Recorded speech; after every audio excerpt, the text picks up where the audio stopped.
ಗೆಳೆಯರೇ ನಮಸ್ಕಾರ, ಹೇಗಿದ್ದೀರಿ ಎಲ್ಲರೂ? ಗೆಳೆಯರೇ, ಕರ್ನಾಟಕದ ಕುಳ್ಳ ಹಾಗೆಯೇ ದ್ವಾರಕೀಶ್ ಏನು ಈಗ ವಿಧಿವಶರಾಗಿದ್ದಾರೆ ಅಂತ ಹೇಳ್ತಿದ್ದೇವೆ. ನಮ್ಮೆಲ್ಲರಿಗೂ ಗೊತ್ತಿರೋ ಹಾಗೆ ಬಹಳಷ್ಟು ಮೇರು ನಟ, ಹಾಗೆಯೇ ನಿರ್ಮಾಣದಲ್ಲಿ ಕೂಡ ಎತ್ತಿದ ಕೈ. ಹಾಗೆ ನಾವು ಇನ್ನೊಮ್ಮೆ ಮುಂದೆ ಹೋಗಿ ನೋಡೋದಾದರೆ ಈ ದ್ವಾರಕೀಶ್ ಅವರು ಏನಿದ್ರು, ಇವರು ನಿರ್ದೇಶನದಲ್ಲೂ ಕೂಡ ಒಂದು ಕೈ ಮುಂದೆ ಹೋಗಿದ್ದರು. ಯಾಕೆ ಇವರ ವಿಷಯವನ್ನು ಹೇಳ್ತಾ ಇದ್ದೇನೆ ಅಂದರೆ, ಇವರ ಚಿತ್ರರಂಗದ ಜೀವನ ಹೇಗಿತ್ತೋ ಅಷ್ಟು ಸುಲಭವಾಗಿರಲಿಲ್ಲ ಇವರ ವೈಯಕ್ತಿಕ ಜೀವನ. ಈ ವೈಯಕ್ತಿಕ ಜೀವನದಲ್ಲಿ ಹಾಗಾದರೆ ಏನೆಲ್ಲ ಇವರು ಏರುಪೇರುಗಳನ್ನ ಕಂಡರು, ಹಾಗೆ ಇವರ ಎರಡನೇ ಮದುವೆಯಾಗಿದ್ದು ಹೇಗೆ, ಅದರ ಬಗ್ಗೆ ಕೆಲವೊಂದು ವಿಷಯಗಳನ್ನ ತಿಳ್ಕೊಂಡು ಬರೋಣ. ಯಾಕಂದರೆ ಗೆಳೆಯರೇ, ಎಲ್ಲರಿಗೂ ಗೊತ್ತಿರಬೇಕು, ಯಾರಿಗೂ ಗೊತ್ತಿರಲಿಲ್ಲ ಮೊದಲು ಇವರಿಗೆ 2 ಮದುವೆ ಆಗಿದೆ ಅಂತ. ಇವರು ವೀಕೆಂಡ್ ವಿತ್ ರಮೇಶ್ನಲ್ಲಿ ಬಂದಾಗ ಅವರ ಒಂದು ಮನಸ್ಸಿನ ಮಾತುಗಳನ್ನು ತೆರೆದಿಟ್ಟ ಪುಸ್ತಕ ನನ್ನ ಜೀವನ ಅಂತ ಹೇಳಿಬಿಟ್ಟು ಎಲ್ಲವನ್ನು ಹೇಳ್ತಾ ಹೋಗ್ತಾರೆ. ಆ ಹೇಳುವಂತಹ ಸಮಯದಲ್ಲೇ ಎಲ್ಲರಿಗೂ ಗೊತ್ತಾಗಿದ್ದು, ದ್ವಾರಕೀಶ್ ಅವರಿಗೆ 2ನೇ ಪತ್ನಿ ಕೂಡ ಇದ್ದಾರೆ, 2 ಮದುವೆ ಆಗಿರೋದು ಇವರಿಗೆ ಅಂತ ಹೇಳಿಬಿಟ್ಟು. ಆಗ ಆ ಒಂದು ವೀಕೆಂಡ್ ವಿತ್ ರಮೇಶಿನಲ್ಲಿ 2ನೇ ಪತ್ನಿಯಾದಂತಹ 2ನೇ ಪತ್ನಿ ಬಂದುಬಿಟ್ಟು ಮಾತಾಡ್ತಾರೆ. ಆಗ ಎಲ್ಲರಿಗೂ ಗೊತ್ತಾಗುತ್ತೆ ಇವರ ಕೆಲವೊಂದು ವಿಷಯಗಳು. ಅಸಲಿ ವಿಷಯಗಳು ಇಲ್ಲಿ ಬಂದಿದ್ದು ಹೇಗೆ ಅಂತ ಅಂದರೆ, ವೀಕೆಂಡ್ ವಿತ್ ರಮೇಶನ್ನು ಬಿಟ್ಟು ನೋಡೋದಾದರೂ ಕೂಡ ನಾವೆಲ್ಲರೂ ಮೊದಲಿಗೆ ತಿಳ್ಕೊಬೇಕಾಗತ್ತೆ. ಇಲ್ಲಿ ಮೊದಲನೇ ಹೆಂಡತಿ ಅಂಬುಜಾ. ಈ ಅಂಬುಜಾ ಅವ್ರನ್ನ 1967ರಲ್ಲಿ ದ್ವಾರಕೀಶ್ ಅವರು ಮದುವೆ ಆಗ್ತಾರೆ. ಇದು ಕೂಡ ಲವ್ ಮ್ಯಾರೇಜ್. ಅದು ಯಾವ ರೀತಿ ಅನ್ನೋದಾದರೆ ನಾವು ನೋಡೋದಾದರೆ 1967ರಲ್ಲಿ ಇನ್ನು ದ್ವಾರಕೀಶ್ ಅವರು ಸಿನಿಮಾ ರಂಗಕ್ಕೆ ಬಂದಿರಲಿಲ್ಲ. ಆ ಸಿನಿಮಾ ರಂಗಕ್ಕೆ ಬರೋದಕ್ಕೂ ಮೊದಲೇ ಇವರು ಅಂಬುಜಾರನ್ನು ಪ್ರೀತಿ ಮಾಡ್ತಾರೆ. ಅವರು ಅವರ ಅಣ್ಣನ ಜೊತೆಗೆ ಸೇರಿಬಿಟ್ಟು ಒಂದು ಸ್ಪೇರ್ ಪಾರ್ಟ್ಸ್ ಅಂಗಡಿಯನ್ನು ನಡೆಸ್ತಾ ಇರ್ತಾರೆ ಮೈಸೂರಿನ ಗಾಂಧಿ ಸ್ಕ್ವೇರ್ನಲ್ಲಿ. ಆ ಸಮಯದಲ್ಲಿ ಅವರ ಒಂದು ಬಾಡಿಗೆ ಮನೆಯನ್ನು ಕೊಟ್ಟಿರ್ತಾರೆ. ಅಲ್ಲಿಗೆ ಅಂಬುಜಾ ಅವರು ಚಿತ್ರದುರ್ಗ ಜಿಲ್ಲೆಯ ಮೂಲದವರು. ಅಲ್ಲಿನ ಅಂಬುಜಾ ಅವರು ಅವರ ಮನೆಗೆ ಬರ್ತಾ ಇರ್ತಾರೆ. ಬಾಡಿಗೆ ಮನೆಯಲ್ಲಿದ್ದಂತಹ ಮನೆಯಲ್ಲಿ ಹಾಗೆಯೇ ಪರಿಚಯ ಆಗುತ್ತೆ, ಸ್ನೇಹ ಆಗುತ್ತೆ. ಆ ಸ್ನೇಹ ಕೂಡ ಪ್ರೀತಿಗೆ ತಿರುಗುತ್ತೆ. ಹೀಗಿದ್ದಾಗ ಅಲ್ಲಿ ಪ್ರೀತಿ ಆದ ನಂತರ ದ್ವಾರಕೀಶ್ ಅವರು 1967ರಲ್ಲಿ ಮದುವೆ ಆಗ್ತಾರೆ. ಹಾಗೆಯೇ ಅಂಬುಜಾ ಇವರು ಯಾವುದೋ ಚಿತ್ರ ನಿರ್ದೇಶನದಲ್ಲೋ ಇಲ್ಲ ನಿರ್ಮಾಣದಲ್ಲೋ ಅಥವಾ ಇವರು ಯಾವುದೋ ಒಬ್ಬ ನಟ ಅಂತ ಹೇಳಿಬಿಟ್ಟು ಪ್ರೀತಿಯನ್ನು ಮಾಡಲಿಲ್ಲ. ಯಾಕೆಂದರೆ ಆಗಿನ್ನೂ ದ್ವಾರಕೀಶ್ ನಟನೆಗೆ ಬಂದಿರಲೇ ಇಲ್ಲ. ಹಾಗಾಗಿ ಮುಂದೆ ನೋಡೋದಾದರೆ ಅವರು ಮದುವೆಯಾಗಿ ಸುಮಾರು 28 ವರ್ಷಗಳ ನಂತರ ಇವರಿಗೆ 2ನೇ ಮದುವೆ ಆಗುತ್ತೆ. ಅದು ಇನ್ನೂ ಸ್ವಾರಸ್ಯಕರವಾಗಿರುತ್ತೆ. ಯಾಕೆಂದರೆ ಇಲ್ಲಿ ಮೊದಲನೇ ಪತ್ನಿ ಅಂಬುಜಾ ಅವರ ಜೊತೆಗೆ ಅನ್ಯೋನ್ಯ ಜೀವನವನ್ನು ಕೂಡ ಸಾಗಿಸ್ತಾ ಇರ್ತಾರೆ. ಇವರನ್ನು ನೋಡಿ ಇದ್ದರೆ ಹೀಗೆ ಇರಬೇಕು ಅಂತ ಹೇಳಿಬಿಟ್ಟು ಬಹಳಷ್ಟು ಜನ ಅಂದುಕೊಂಡಿದ್ದು ಕೂಡ ಇದೆ. ಅದಾದ ನಂತರ ಅದಾಗಿ 28 ವರ್ಷಗಳ ನಂತರ ಎಲ್ಲರಿಗೂ ಗೊತ್ತಿದೆ, ಮಧ್ಯದಲ್ಲಿ ಪೀಕ್ನಲ್ಲಿ ಒಂದಷ್ಟು ದಿನಗಳ ಕಾಲ ವಿಷ್ಣುವರ್ಧನ್ ಜೊತೆಗೆ ಕಲಹ ಆಗುತ್ತೆ, ಜಗಳಗಳಾಗುತ್ತೆ ಚಿಕ್ಕ ಪುಟ್ಟದಾಗಿ. ಆ ಜಗಳಗಳಾದ ನಂತರ ಹರ್ಷವರ್ಧನ್ ಅಂತಕ್ಕಂಥ ವ್ಯಕ್ತಿಯನ್ನು ಗೌರಿ ಕಲ್ಯಾಣ ಅನ್ನುವಂತಹ ಒಂದು ಮೂವಿಯನ್ನು ಮಾಡೋದಕ್ಕೆ, ಸಿನಿಮಾವನ್ನು ಮಾಡೋದಕ್ಕೆ ಕರೆತರಬೇಕಾಗತ್ತೆ. ಅಂದರೆ ವಿಷ್ಣುವರ್ಧನ್ ರೀತಿಯಾಗಿ ಇನ್ನೊಬ್ಬರನ್ನ ನಾನು ಪರಿಚಯಿಸ್ತೀನಿ, ಅದೇ ರೀತಿ ಇರಬೇಕು ನೋಡೋದಕ್ಕೆ ಅನ್ನೋದಕ್ಕೋಸ್ಕರ ಈ ದ್ವಾರಕೀಶ್ ಹರ್ಷವರ್ಧನ್ನ ಗೌರಿ ಕಲ್ಯಾಣ ಅನ್ನೋ ಮೂವಿಗೆ ಕರೆತರಬೇಕು ಅಂತ ಹೋಗ್ತಾರೆ. ಆಗ ಅಲ್ಲಿಗೆ ಇವರನ್ನು ಕರೆದುಕೊಂಡು, ಅಂದರೆ ಅವರ ಅಕ್ಕನ ಮಗಳನ್ನು ಕರೆದುಕೊಂಡು ಬಂದಿದ್ದೆ ದ್ವಾರಕೀಶ್ ಅವರ 2ನೇ ಪತ್ನಿ. ಆ 2ನೇ ಪತ್ನಿಯ ಜೊತೆಗೆ ಇವರು ಕೂಡ ಅಂದ್ಕೊಳ್ತಾರೆ, ದ್ವಾರಕೀಶ್ ಅವರು ಅವರ ಅಕ್ಕನ ಮಗಳಿಗೆ ಒಂದು ಚಾನ್ಸನ್ನು ಕೊಡಿಸೋದಕ್ಕೆ ಅಂತ ಹೇಳಿಬಿಟ್ಟು ಬರ್ತಾರೆ. ಅವರು ಕೂಡ ಮೈಸೂರು ಬ್ಯಾಂಕ್ನಲ್ಲಿ ಕೆಲಸವನ್ನು ಮಾಡ್ತಾ ಇರ್ತಾರೆ. ಯಾಕೆಂದರೆ ನಾವು ನೋಡಬಹುದು, ಮೊದಲನೇ ಪತ್ನಿ ಅಂಬುಜಾ ದಯಾನಂದ ಸಾಗರ್ ಕಾಲೇಜಿನಲ್ಲಿ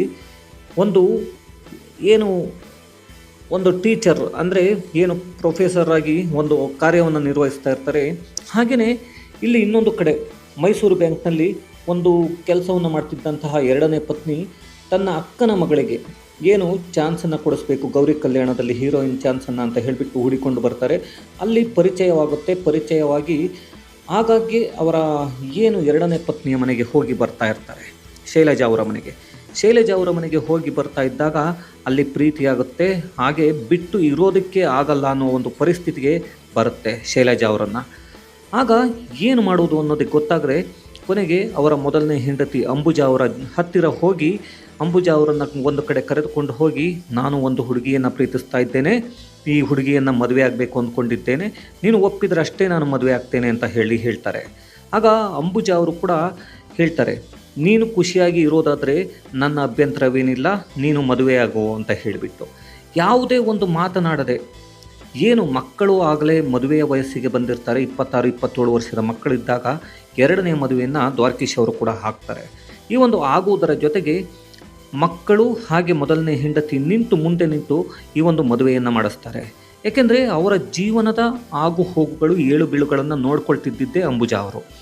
ಹಾಗೆಯೇ ಇತ್ತೀಚಿನ ದಿನಗಳಲ್ಲಿ ದ್ವಾರಕೀಶ್ ಅವರು ಬಿ ಗಣಪತಿ ಅವರ ಒಂದು ಚಾನಲ್ನಲ್ಲಿ ಇಂಟರ್ವ್ಯೂನ ಮಾತಾಡ್ತಾ ಹೇಳಿದರು, ಅವರೇ ಹೇಳಿದ ಹಾಗೆ ನಾನು ಅಂಬುಜಾಗೆ ಮೋಸವನ್ನು ಮಾಡಿದೆ, ನಾನು ಅಂಬುಜಾಗೆ ನೋವನ್ನು ಕೊಟ್ಟಿದ್ದೇನೆ, ಶೈಲಜಾ ಅವ್ರನ್ನ ಅಂದರೆ ಎರಡನೇ ಮದುವೆಯನ್ನು ಆಗಿ ನಾನು ಅಂಬುಜಾಗೆ ಒಂದು ರೀತಿಯಾಗಿ ಮೋಸ ಮಾಡಿದೆ ಅಂತ ಹೇಳಿಬಿಟ್ಟು ತನ್ನ ಮನಸ್ಸಿನಲ್ಲಿ ಇದ್ದಂತಹ ಎಲ್ಲ ನೋವುಗಳನ್ನು ಹೊರಹಾಕಿದರು.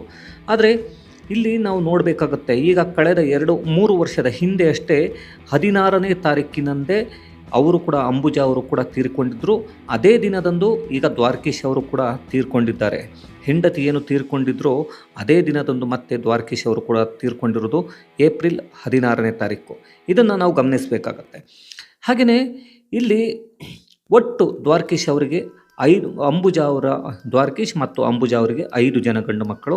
ಹಾಗೆಯೇ ತಮ್ಮ ಎರಡನೇ ಪತ್ನಿಗೆ ಅಂದರೆ ಶೈಲಜಾ ಅವರಿಗೆ 1 ಗಂಡು ಮಗು, ಒಟ್ಟು 6 ಜನ ಗಂಡು ಮಕ್ಕಳು ದ್ವಾರಕೀಶ್ ಅವರಿಗೆ ಇರುವಂಥದ್ದು. ನಾವು ನೋಡ್ಕೊಂಡು ಹೋಗಬೇಕಾಗುತ್ತೆ ದ್ವಾರಕೀಶ್ ಅವರ ಏಳು ಬೀಳುಗಳು ಯಾವ ರೀತಿ ಇತ್ತು, ಹೇಗೆ ಆಯಿತು ಅಂತ. ಇವರು ಶ್ರುತಿ ಅಂತಕ್ಕಂಥ ಒಂದು ಫಿಲಮನ್ನು ತೆಗಿತಾರೆ. ಅದಕ್ಕೆ ಮೊದಲು ಬಹಳಷ್ಟು ಮೂವಿಗಳನ್ನ, ಚಲನಚಿತ್ರಗಳನ್ನ ಮಾಡಿ ಅಲ್ಲಿ ಸೋತು ಹೋಗಿರ್ತಾರೆ. ಅದಾದ ನಂತರವೇ ಈ ಗೌರಿ ಕಲ್ಯಾಣ ಅಂತಕ್ಕಂತಹ ಒಂದು ಸಿನಿಮಾವನ್ನು ತೆಗೆಯೋದಕ್ಕೆ ಹೋಗ್ತಾರೆ. ಅಲ್ಲಿ ಸಿಕ್ಕಿದ್ದಂತಹವರೇ ಈ ಒಂದು ಏನು ಶೈಲಜಾ. ಅದಾದ ನಂತರ ನಮ್ಮೆಲ್ಲರಿಗೂ ಗೊತ್ತಿದೆ ಏನೆಲ್ಲ ಕಾಂಟ್ರವರ್ಸಿಗಳಾಗ್ತಾಯಿತ್ತು ವಿಷ್ಣುವರ್ಧನ್ ಹಾಗೆ ದ್ವಾರಕೀಶ್ ಅವರ ನಡುವೆ. ಹಾಗೆಯೇ ದ್ವಾರಕೀಶ್ ಹಾಗೆ ವಿಷ್ಣುವರ್ಧನ್ ನಡುವೆ ಏನೇ ಕಾಂಟ್ರವರ್ಸಿ ಇದ್ದರೂ ಕೂಡ ಕೊನೆಗೆ ದ್ವಾರಕೀಶ್ ಅವರ ಸೋತಂತಹ ಕಾಲದಲ್ಲಿ ಅವರ ಕೈ ಹಿಡಿದಿದ್ದು ಇದೇ ಆಪ್ತ ಸ್ನೇಹಿತ ವಿಷ್ಣುವರ್ಧನ್ ಅವರು.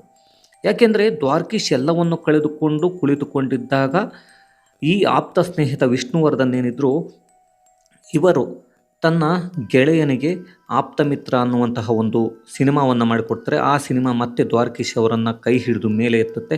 ಏಕೆಂದರೆ ನಾವು ನೋಡಿದ್ದೇವೆ, ಇಲ್ಲಿ ನಮಗೆ ದ್ವಾರಕೀಶ್ ಅವರ ಪುತ್ರರಲ್ಲಿ ಯಾರೂ ಕೂಡ ಕಣ್ಣಿಗೆ ಕಾಣಿಸೋದಿಲ್ಲ. ಕೇವಲ ಏನು ನಾವು ಯೋಗಿ ದ್ವಾರಕೀಶ್ ಅವರಿದ್ದಾರೆ, ಅವರು ಮಾತ್ರ ಎಲ್ಲ ಮಾಧ್ಯಮದ ಮುಂದೆ ಕಾಣಿಸ್ಕೊಳ್ತಾರೆ. ಯಾಕೆಂದರೆ ಅವರು ನಿರ್ಮಾಪಕರಾಗಿ ಕೂಡ ಕಾಣಿಸ್ಕೊಳ್ಳುವಂಥದ್ದು. ಹಾಗಾಗಿ ಅವರನ್ನು ಬಿಟ್ಟರೆ ಬೇರೆ ಯಾವುದೇ ಮಕ್ಕಳು ಜಾಸ್ತಿಯಾಗಿ ಒಂದು ಮಾಧ್ಯಮದ ಮುಂದೆ ಕಾಣಿಸಿಕೊಳ್ಳೋದಿಲ್ಲ ಸ್ನೇಹಿತರೆ. ಹಾಗಾಗಿ ನಿಮಗೆ ಈ ಒಂದು ವಿಷಯದ ಬಗ್ಗೆ ಏನನ್ಸುತ್ತೆ ಅನ್ನೋದನ್ನು ಒಂದು ಕಮೆಂಟ್ ಬಾಕ್ಸ್ನಲ್ಲಿ ತಿಳಿಸಿ.